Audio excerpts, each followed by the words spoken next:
Hey y'all, it's Celt. So a mutual asked a question about misinformation and propaganda. So let's go ahead and answer that. Roll clip.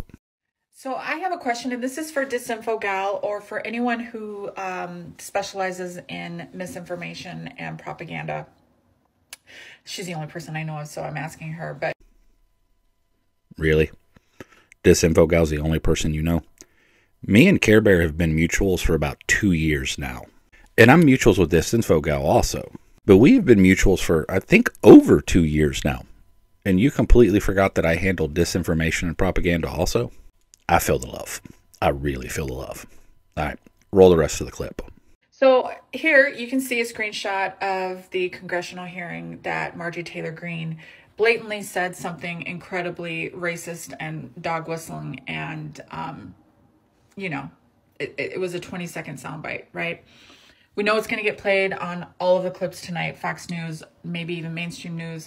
We know even just today, I've seen it across my timeline, liberals responding to her, whatever. The impressions are probably by the end of today, on the first day of Black History Month, it's going to be outstanding. And my question is this: how do we address this without amplifying the message? Because regardless if it's us counteracting against it, we're still putting it out there. Does that make sense?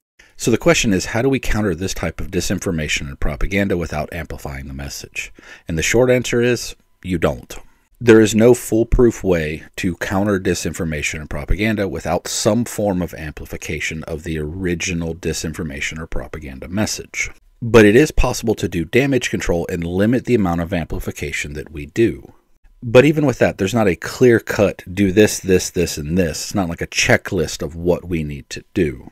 So we need to talk about ways that we can counter disinformation and propaganda, but to do that, we kind of need to understand some of the reasons that disinformation and propaganda like this work. So one of the things that disinformation and propaganda appeal to is an appeal to emotion. The ultimate goal is to get an emotional reaction instead of a logical reaction out of the person who is experiencing your disinformation or propaganda. So one of the steps that we need to take to figure out how do we counter this propaganda is figure out what type of emotional reaction that the propagandist is wanting people to have. In a large majority of times, it's either anger, fear, or sadness, but there is propaganda that works with happiness, joy, and other types of feelings. So looking at this propaganda piece that was used as an example from Marjorie Taylor Greene, we can see that they're focusing on fear and anger, not really so much sadness and definitely not joy or happiness. So the next step is we need to figure out who is the target of the propaganda. What is the demographic that the propaganda is attempting to influence? And we need to figure out the target demographic because it's going to, one, confirm a few things, and two, tell us some new things.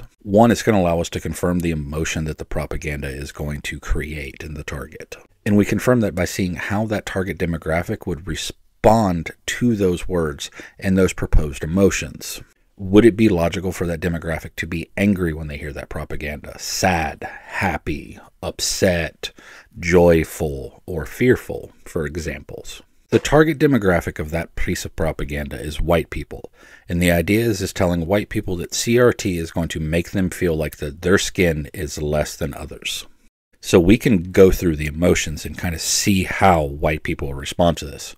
I'm pretty sure your average white person's not going to be happy or joyful from that experience. So we can safely assume that that piece of propaganda is designed to make white people feel angry or afraid. So now there's a little bit more to this, such as understanding the source of the propaganda, but that's the general idea.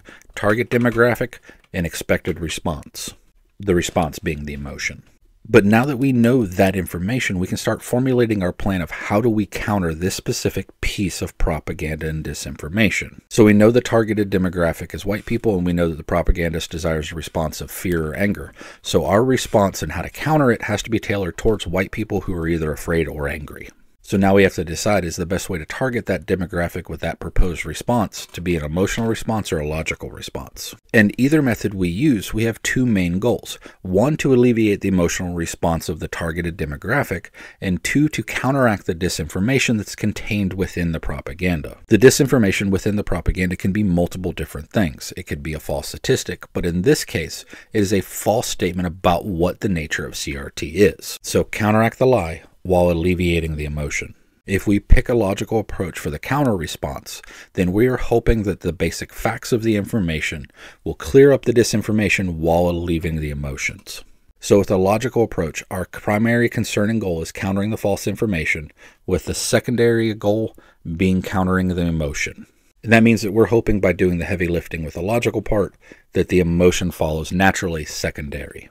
Now, if we pick an emotional counter, those roles and goals are reversed. We're looking at the primary goal of counteracting the emotion while sprinkling in the factual information. So our goal and idea with the emotional counter is that by lowering the emotional response, we can make the target demographic more accepting of the logic and the facts. Neither one of these techniques or approaches is 100%, and there's never going to be a case where you're 100% sure that this is the exact one you need to use. Because regardless if you picked emotional or logical to be your primary, you do have to address the other to make this effective. If you just address the logical facts without alleviating any of the emotion, then that person is not going to be open to accepting those logical facts. Whatever strong emotion that they are experiencing because of the propaganda is going to get in the way of them accepting the logical facts.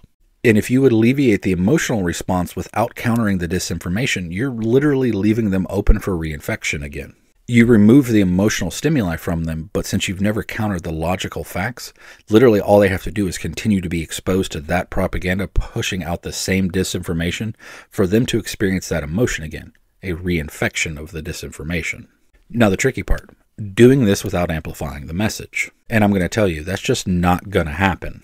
Because to counter the disinformation, you have to address the disinformation. And to counter the emotion, you have to address the emotion. So you have to do this in such a way that the counter is complete, self-sustaining, and cannot be turned into propaganda of its own. So for the counter to be complete, it has to be everything. You have to address the emotional and all the logical parts in one go. They have to get all of it. Because if you do a 3-part mini-series about countering one piece of information, what happens if they only watch part 1? Or they watch part 1 and part 2, but they don't see part 3? Now, this is slightly different if your subject is sitting in front of you, you have a relationship, and you know that you can end a conversation and you're guaranteed a new conversation with them at a different date. Your dad's been exposed to some type of propaganda you want to counter. Don't think you have to keep them there for 12 hours while you have a long drawn-out discussion and he's cured. You know dad will end up talking to you at another time. But consumable media, you need it to be in one shot. One video, one tweet, one blog post. Something like that. Because you have no guarantee that that person is going to return back and watch part 2. Or they're going to read the next tweet in your list.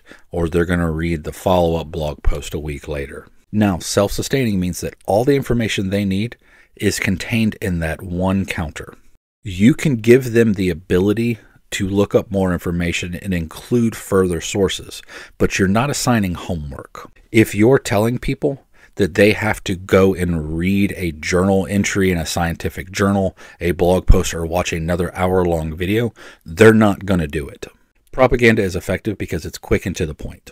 Now, our counters will always be longer than the propaganda because we have to prove beyond a shadow of a doubt that the information that they have experienced is incorrect and the emotion they are experiencing they should not be experiencing. But people are lazy. If they can confirm their own internal biases with the easy answer that's handed to them in a 30-second video clip, they're not going to spend 5 hours reading research papers.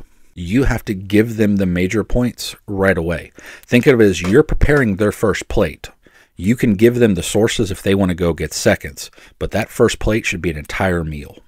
And lastly, your counter needs to be as bulletproof as possible when it comes to it being used as propaganda against what you're trying to debunk. You need to make sure you have your ducks in a row and it's presented in such a way that it's not chopped up into little sound bites that further their agenda. This is one of the reasons I do not like debates. No matter how much you have your ducks in a row, what happens is both people leave the debate claiming that they've won. And those people that you're trying to debunk take those little moments where they got one up on you, turn it into a soundbite, and try to turn it into propaganda to further their own agenda. But if debates are your thing, more power to you. Just be careful with it. Countering disinformation and propaganda is hard. It's not an easy task, and it's a stressful task. But when it's done correctly, it's beautiful. It's like an art form. Just know that no matter how many times you do it, no matter how good you get at it, you're going to make mistakes. The propagandist job is 100 times easier than the debunker's job, and they can produce their propaganda at a much faster rate than we can produce our debunks. But if we do our job right, and we mitigate the exposure we give to their propaganda when we debunk it, we don't have to produce it as fast as they do. Because a good, well thought out, well executed counter or debunk is like an immunization against propaganda. Because it starts helping people build this resistance to the disinformation and propaganda. Because after a while, they start to think critically. They have this desire to go out and seek out new information and weigh the evidence before just accepting something as fact. And in the end, that's the main thing that we can help for.